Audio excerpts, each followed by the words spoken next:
বন্ধুরা, ভারতের রাজনীতিতে কি সত্যি আসতে চলেছে এক ঐতিহাসিক মোড়?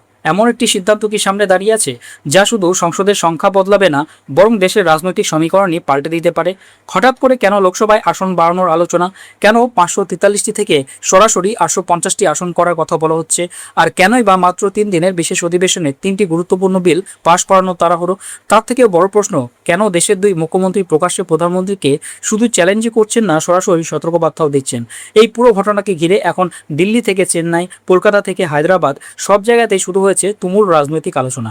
বন্ধুরা, যে বিষয়টি নিয়ে বিরোধী দলের সাংসদরা বারবার আশঙ্কা প্রকাশ করছিলেন, সরকার বাজেট অধিবেশনের জন্য বিশেষভাবে 3 দিন বাড়িয়েছে, 16, 17 এবং 18 তারিখ।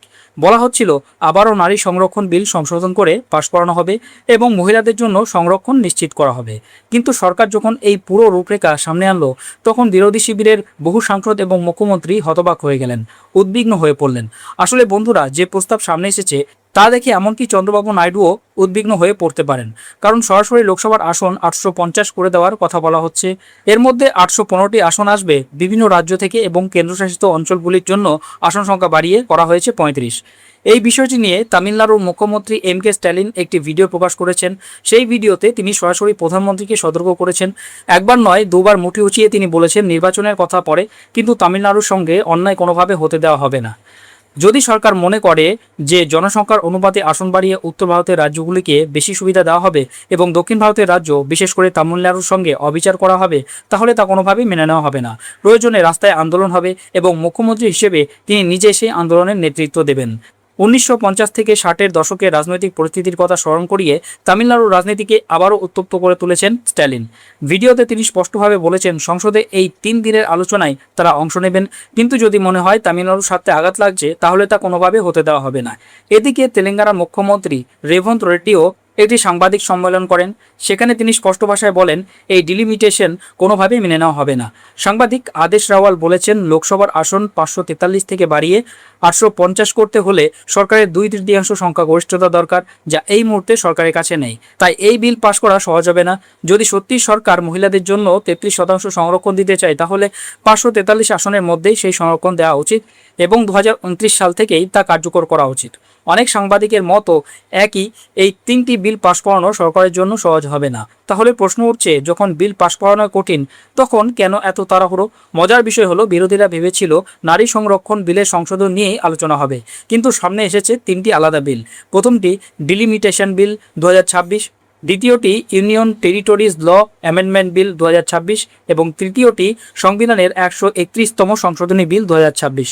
অর্থাৎ এখানে একদিকে সংবিধান সংশোধনের প্রস্তাব, অন্যদিকে কেন্দ্রশাসিত অঞ্চল সংক্রান্ত আইন সংশোধন এবং পাশাপাশি ডিলিমিটেশন বিল সব একসঙ্গে আনা হয়েছে।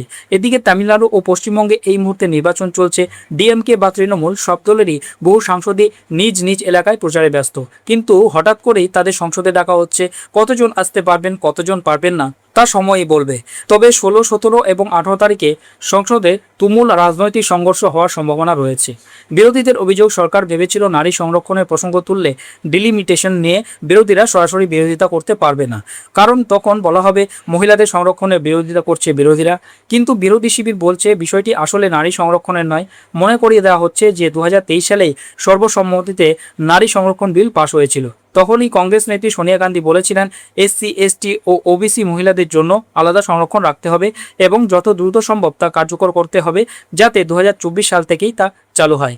কিন্তু সরকার তা বিলম্বিত করেছে এবং এখন আবার বিল আনছে। বিরোধীদের অভিযোগ, আসল উদ্দেশ্য নারী সংরক্ষণ নয়, ডিলিমিটেশন কার্যকর করা, অর্থাৎ লোকসভা ও বিধানসভার আসন সংখ্যা বাড়িয়ে এমন একটি রাজনৈতিক সমীকরণ তৈরি করা যাতে উত্তর ভারতের রাজ্যগুলিতে আসন বেশি হয়ে যায় এবং সেই ভরসায় দীর্ঘদিন ক্ষমতায় থাকা যায়। সোনিয়া গান্ধী, ডিএমকে এবং মমতা বন্দ্যোপাধ্যায়ের দল তৃণমূল কংগ্রেস সবাই এই বিষয়ে আপত্তি তুলতে পারে। তৃণমূল সাংসদ ডেরেক ওব্রায়েন অভিযোগ তোলেন যে বিশেষ অধিবেশন ডাকা হয়েছে, অথচ এতদিন পর্যন্ত কোনো ড্রাফটই দেওয়া হয়নি। বিরোধীদের অভিযোগ, সরকার এই বিষয়ে অস্বাভাবিক তাড়াহুড়ো করেছে। অন্যদিকে প্রধানমন্ত্রী এই বিষয় নিয়ে সম্মেলন করছেন, চিঠি দিচ্ছেন বিরোধী নেতাদের, কিন্তু সংসদে ঠিক কী হতে চলেছে তা জানানো হচ্ছে মাত্র কয়েক ঘন্টা আগে। সুতরাং ধরে নেওয়া হচ্ছে 16, 17 এবং 18 তারিখে সংসদে প্রবল রাজনৈতিক উত্তেজনা তৈরি হবে। সরকারের হাতে সংখ্যাগরিষ্ঠতা রয়েছে, তাই তারা সহজে বিল পাশ করাতে পারে। কিন্তু যদি ডিএমকে এমন একটি রাজনৈতিক পরিবেশ তৈরি করে যেখানে বলা হয় উত্তর ভারতের রাজ্যগুলিতে আসন বাড়বে, দক্ষিণ ভারতের রাজ্যগুলিতে নয়, তাহলে চন্দ্রবাবু নাইডুর মতো নেতারা কি করবেন? অন্ধ্রপ্রদেশেও জনসংখ্যা উত্তর ভারতের মতো বাড়েনি, তাহলে সেখানেও কি একই অনুপাতে আসন বাড়বে? আসন কিভাবে বাড়বে সেই বিষয়েও স্পষ্ট কোনো যুক্তি দেওয়া হয়নি। শুধু বলা হয়েছে মোট আসন 850-এর কাছাকাছি হতে পারে, কিন্তু কোন রাজ্যে কত আসন বাড়ানো হবে তা বলা হয়নি। এই বিষয়ে রাজনৈতিক বিশ্লেষক যোগেন্দ্র যাদব কয়েকটি গুরুত্বপূর্ণ প্রশ্ন তুলেছেন। তিনি বলছেন, প্রধানমন্ত্রী ও মন্ত্রীরা দাবি করছেন প্রতিটি রাজ্যের বর্তমান অনুপাত একই থাকবে, কিন্তু বিলের মধ্যে এমন কোনো নির্দিষ্ট নিয়ম নেই। অর্থাৎ ভবিষ্যতে রাজ্যগুলির মধ্যে আসনের ভারসাম্য বদলে যেতে পারে। এখন পর্যন্ত আসন বন্টন 1971 সালের জনগণনার ভিত্তিতে হয়েছে। 2026 সালের পর সেই নিয়ম বদলে যাবে। আরেকটি বড় প্রশ্ন, কোন জনগণনা ধরে আসন বাড়ানো হবে? আগে এটি সংবিধান নির্ধারণ করত, এখন সেই ক্ষমতা সংসদের সংখ্যাগরিষ্ঠের হাতে দেওয়া হয়েছে। অর্থাৎ সরকার চাইলে সিদ্ধান্ত নিতে পারবে কোন রাজ্যে কত আসন বাড়বে। চূড়ান্তভাবে আসন বন্টন এবং সীমা নির্ধারণ করবে ডিলিমিটেশন কমিশন। কিন্তু সংবিধানে যখন নিয়ম স্পষ্টভাবে উল্লেখ আছে, তখন আলাদা করে কমিশনকে এত ক্ষমতা দেওয়া হচ্ছে কেন? সেই প্রশ্ন তুলেছেন যোগেন্দ্র যাদব। সবচেয়ে গুরুত্বপূর্ণ বিষয়, ডিলিমিটেশন কমিশনের সিদ্ধান্ত আদালতে চ্যালেঞ্জ করা যাবে না। অর্থাৎ একবার সিদ্ধান্ত হয়ে গেলে তার বিরুদ্ধে আইনি লড়াইও সম্ভব নয়। এই পরিস্থিতিতে অনেকের মতে দেশের নির্বাচনী গণিতই পুরো বদলে যেতে পারে। তার উপর এর আগেই ভোটার তালিকা সংশোধন নিয়ে বিতর্ক রয়েছে। কত লক্ষ ভোটার বাদ পড়েছে তা নিয়ে প্রশ্ন উঠেছে। তার মধ্যেই কোন রাজ্যে কত আসন বাড়বে, কী অনুপাতে বাড়বে, সবই অনিশ্চিত। আর এই সব কিছু ঘটছে নির্বাচনের মাঝখানে। আপনাদের কি মনে হয় এমন পরিস্থিতিতে চন্দ্রবাবু নাইডুর মতো নেতারা কি সরকারের পাশে দাঁড়াবেন, নাকি বিষয়টি কোনো কমিটির হাতে তুলে দিয়ে দীর্ঘ আলোচনার দাবি উঠবে? এই পুরো বিষয়টি নিয়ে আপনার মতামত কি? কমেন্ট বক্সে অবশ্যই জানান।